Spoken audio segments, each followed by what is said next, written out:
Oke, Assalamualaikum warahmatullahi wabarakatuh. Waalaikumsalam. Halo kawan-kawan Sobat MDM TV. Hari ini kita kedatangan tamu dari Puskesmas Alalak Selatan, Inggih. Dari tim kesehatan bagian apa Pian Bu? Ulun di bagian promosi kesehatan. Bagian promosi kesehatan. Atas nama siapa Bu? Ayu. Dari Bu Ayu, Inggih. Nah, jadi hari ini saya Muhammad Fikri sebagai host nanti akan membawakan episode ini tentang membahas seberapa penting kita menjaga kesehatan di saat kabut asap dari kebakaran hutan. Nanti topiknya ulun bawakan, pertanyaannya nanti ada 10 Bu. Ya. Jadi nanti membacakan, silahkan Pian menjawab pula. Langsung aja Bula, terima kasih banyak dulu sudah hadir di podcast kami hari ini. Mari kita mulai dengan pertanyaan sederhana.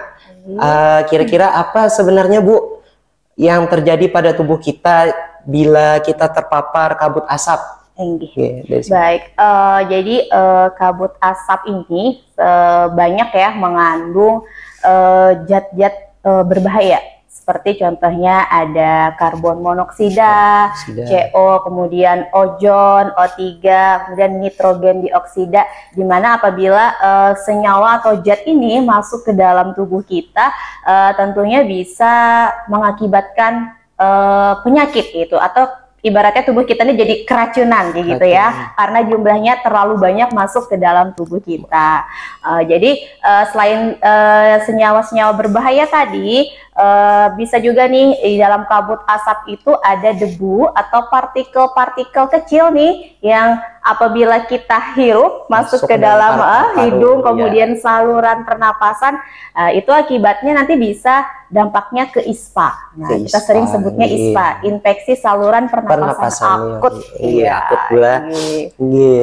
Lanjutnya Bula, bagaimana sih cara kita membedakan antara gejala kesehatan umum pada anak-anak dengan gejala yang disebabkan oleh kabut asap? Apa tanda-tandanya awal-awal mula penyakitnya muncul? Jadi kalau tadi kan penyakit yang disebabkan oleh kabut asap biasanya ISPA ya. ISPA itu biasanya ditandai dengan pertama nih karena ada mungkin debu tadi kena mata dulu lah. Nah, jadi mungkin pertama banner nih yang bisa kita lihat kemerahan, biasa matanya mata perih kayak gitu. Terus tuh kalanya terhirup nih ke hidung, ya ke tenggorokan lah, ke pokoknya saluran pernapasan kita. Jadi kemungkinan biasa gejala yang muncul tuh dari batuk, kemudian bisa pilek, radang tenggorokan juga. Ini kebetulan belum coba. Kita nih lagi pejuang melawan kabut asap nih lah. Nah jadi tadi kemudian kalau udah radang kan biasanya bisa nih diikuti kalau demam, sakit kepala juga. Nah dan parahnya nih kalau misalnya ada di antara kita yang sudah punya penyakit kronis, misalnya ada bawaan asma, itu lebih parah lagi, biasanya bakalan sesak napas gitu sih, biasa kalau tanda-tanda kita terkena ISPA. Kira-kira di puskesmas banyak Bu keluhan Bu? Lumayan banyak nih, sudah peningkat lah dari bulan September Oktober ini. Jadi kalau data terbaru nih sekota Banjarmasin itu sudah hampir 6.000 lebih kasus penderita ISPA ini. Ada biasanya kan mungkin kalau kededa kabut asap ya paling ratusan lah kayak gitu. Ini udah sampai ribuan nih, lumayan banget peningkatannya. Habis itu selanjutnya Bu, untuk orang tua muridnya lagi Bu, kayak apa sih mengambil langkah preventif untuk menjaga anak-anaknya, termasuk orang tuanya sendiri itu supaya kita menjaga supaya tidak terkena ISPA, menghindarinya. Jadi cara pencegahan lah.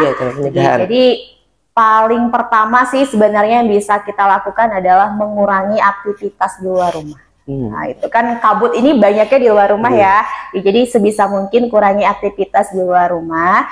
Dan apabila memang kita harus nih terpaksa keluar rumah, yang bisa kita lakukan adalah pakai masker. Nah ini catatan, maskernya harus dipakai dengan benar. Bagaimana cara pakai masker yang benar? Jadi masker itu dipakai menutupi hidung sampai ke dagu. Jadi kan biasa kalau kita mungkin ada yang pakai masker di bawah hidung. Di bawah hidung. Ya. Apalagi di bawah mulut, jadi dagunya aja yang tertutupi. Jadi harus benar sih makanya dari tertutup hidungnya rapat sampai ke dagu. Dan usahakan jangan sampai ada celah supaya tadi debu, partikel-partikel kecilnya jangan terhirup lah gitu. Kebetulan hari ini Pak Bula kita MDIM mengadakan pembelajaran jarak jauh juga untuk menghindari ISPA tersebut. Nah, jadi selanjutnya sering-sering anak-anak nih kada ketujuh Bu masker ta, kada suka bermasker. Nah, kayak apa sih menyiasati anak-anak supaya bisa memakai masker? Apalagi yang biasanya kelas bawah tuh Bu, kelas 1, kelas 2 itu sulit dipakaikan masker, kayak apa caranya nih Bu? Sulit ini sebenarnya lagi. Jadi ya kalau menurut Ulun sih yang paling bisa dilakukan adalah memberikan contoh dulu. Sebagai orang tua mungkin lah, kita nanti sebagai dewan guru, kalau kita ngasih contoh dulu nih, orang tua aja makai, guru aja makai, berarti kita juga harus makai kayak gitu. Terus itu ya kita beri pengertian, edukasi, apa sih pentingnya pakai masker kayak gitu.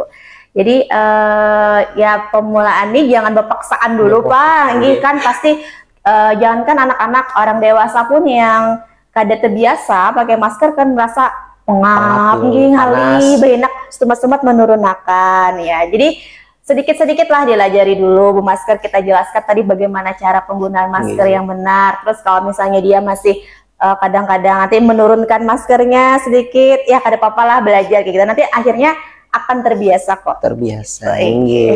Habis tuh Bang Bu, kayak apa kita nih sebagai orang tua atau sebagai anak-anak mengetahui kualitas udara nih buruknya dari mana gitu? Kualitas udara lah.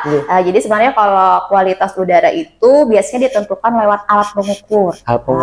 Jadi tapi kita kadang mungkin kan diisi semua nih alat pengukur. Jadi mungkin yang paling mudah, jadi syarat udara yang sehat itu adalah tidak berbau dan tidak berwarna. Nah, kalau kita sudah lihat nih udara kita mulai kayak kuning, arah coklat menghitam ya lah, berarti kan udaranya kotor. Terus dari aromanya, kalau aromanya sudah menyengat lah, nah berarti sudah bisa deh kita kategorikan kalau udara di sekitar kita tuh tidak sehat. Kalau kada salah di Banjarmasin punya indikator udara juga. Ada tuh indikator udara di Simpang 4 Sabila ya, ada langsung bertulisan muncul tuh. Nah, habis itu selanjutnya Bu, bagaimana peran penting Puskesmas dalam memberikan dukungan informasi kepada komunitas sekolah?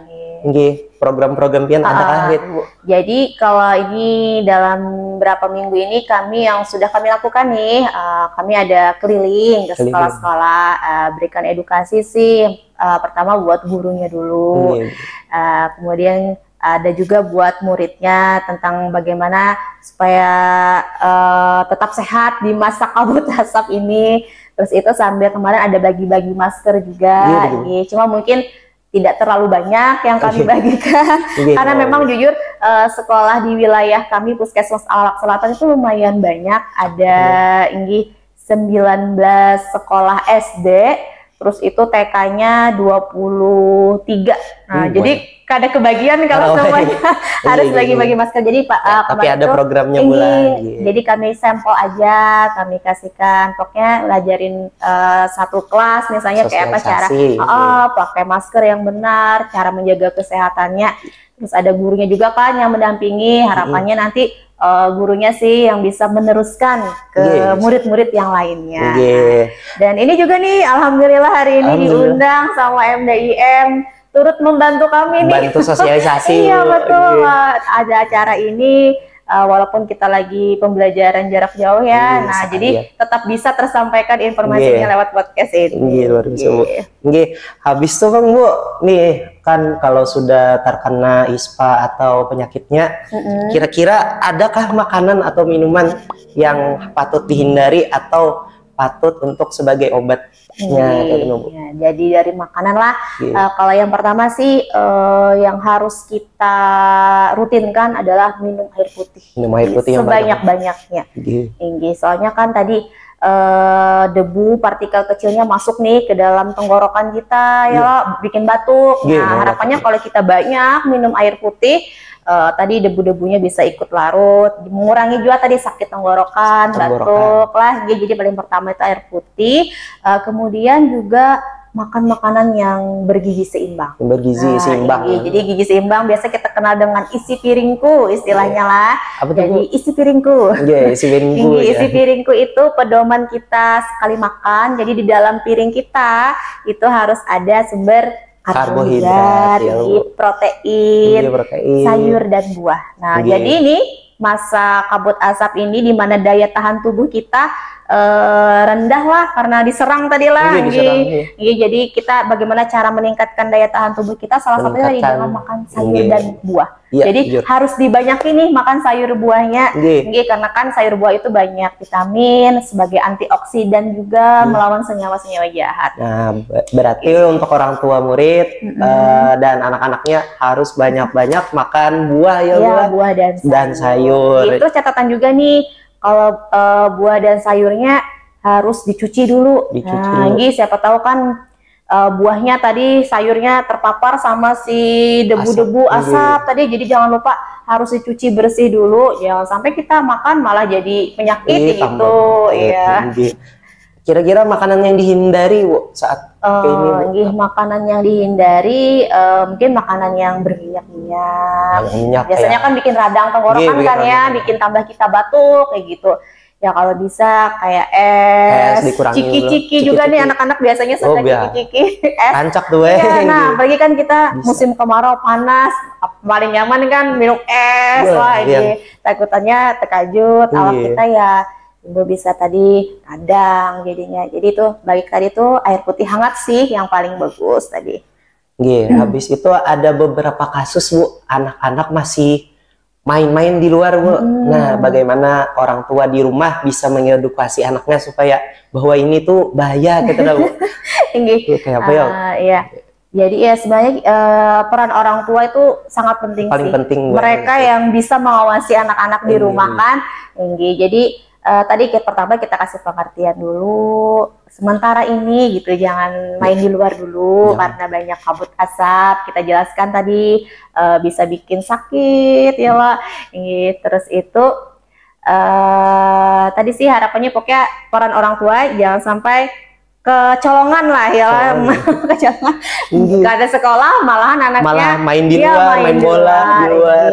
Terus juga sebenarnya ini kalau biasa kan kita disarankan buat membuka jendela, buka pintu supaya sinar matahari udaranya, pertukaran udaranya. Nah, untuk musim kabut ini harapannya ditutup dulu aja semuanya ini. Jadi ya benar-benar rumah kita tuh tertutup, jangan sampai ada asap yang masuk ke dalam rumah. Terus juga ini perilaku hidup bersih dan sehatnya jangan lupa juga tetap diterapkan. Yang paling penting adalah hindari rokok. Nah, kan sudah kabut asap tinggi. Misalnya kalau ada orang tua yang merokok lagi, usahakan di stop dulu lah, supaya jangan memperparah keadaan di rumah ya Bu. Nah, selain masker tadi, apalagi cara yang digunakan untuk melindungi diri dan anak-anak dari kabut asap? Ya tadi pula. Ya tadi kita makan dengan gizi seimbang. Tadi terus itu perilaku hidup bersih dan sehatnya jangan lupa. Terus tadi ya pokoknya yang paling penting sih menghindari untuk sementara menghindari tadi berkegiatan di luar rumah. Di luar rumah. Nah, itu tadi pertanyaan terakhir. Kira-kira Pian adakah lagi yang disampaikan untuk anak-anak atau orang tua murid atau guru-gurunya? Mungkin pesan aja sih terakhir, pokoknya kita harus tetap semangat, jangan bosan-bosan untuk melakukan perilaku hidup bersih dan sehat. Karena sebenarnya kesehatan itu bukan pilihan. Kan ada yang bilang terserah lagi hendak sehat ke hendak garing. Nah, bukan pilihan, tapi keharusan. Nah, kita harus benar sehat. Soalnya sehat itu sebenarnya murah. akan berubah jadi mahal kalau kita lagi sudah sakit. Nah, jadi betul. Jadi 60 kita bisa menjaga kesehatan karena kan mencegah itu lebih baik daripada mengobati. Bener. Tetap semangat pokoknya, harus semangat sehat. Jaga kesehatan untuk periode ini boleh. Sebelum kita mengakhiri episode ini, ingatlah bahwa keamanan dan kesehatan kita serta generasi mendatang adalah tanggung jawab bersama. Dari pembahasan tadi kita telah memahami aspek dampak serius yang dapat ditimbulkan oleh kabut asap di Kalimantan Selatan karena kebakaran hutan. Namun kita juga telah mendapatkan wawasan dari Ibu Ayu tadi, Bu Ayu, dari Bu Ayu, tentang tindakan preventif yang dapat kita ambil. Contohnya tadi seperti menjaga kesehatan, memakai masker, menjaga makanan-makanan yang sehat, minum air putih yang banyak juga. Dan saatnya untuk kita bertindak mengambil langkah-langkah tersebut, langkah-langkah kecil yang dapat membuat perbedaan besar dengan pengetahuan dan kesadaran yang lebih baik tentang bahaya kabut asap. Kita dapat menjaga anak-anak kita sama dengan kita dapat menjaga masa depan anak-anak kita, ya Bula. Mari kita jaga diri kita, jaga keluarga kita, dan jaga bumi kita. Terima kasih telah mendengarkan podcast MDM TV, dan sampai jumpa di episode selanjutnya. Dan jangan lupa stay safe dan stay healthy. Terima kasih. Wassalamualaikum warahmatullahi wabarakatuh. Waalaikumsalam warahmatullahi wabarakatuh.